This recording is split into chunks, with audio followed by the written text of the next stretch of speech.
The book of Isaiah is a prophetic text in the Hebrew Bible and the Christian Old Testament.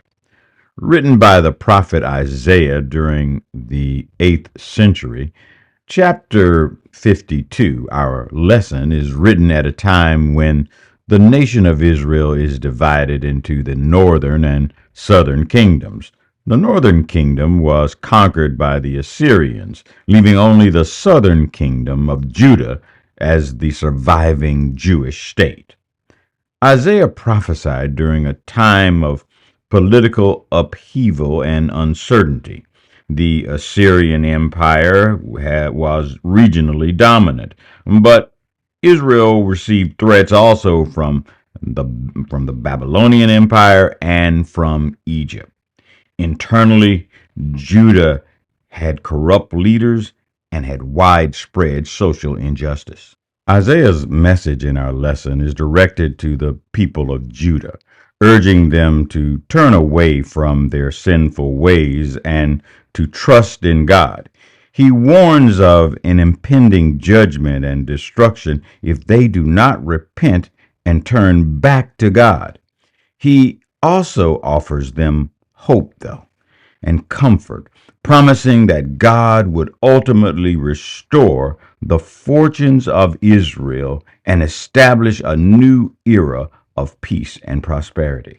Our lesson speaks of the coming redemption and restoration of Jerusalem, which has been destroyed by the Babylonians. Verse 7 says, "How beautiful upon the mountain are the feet of him who brings good news, who publishes peace, who brings good news of happiness, who publishes salvation, who says to Zion, your God reigns."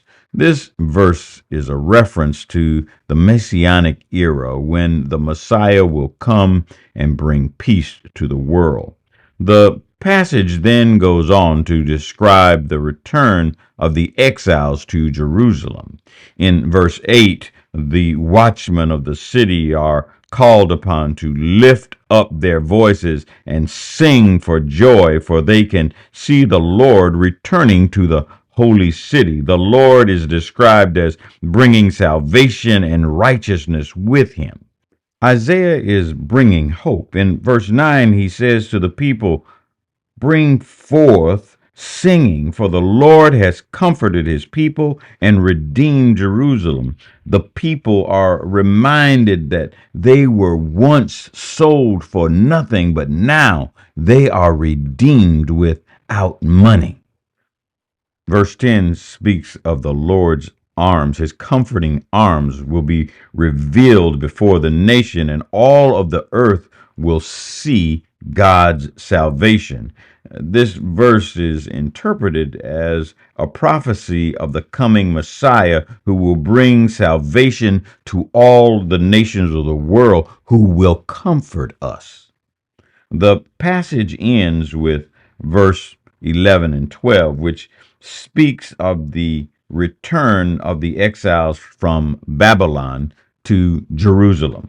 Remember, Jerusalem is the holy city of the Jewish people.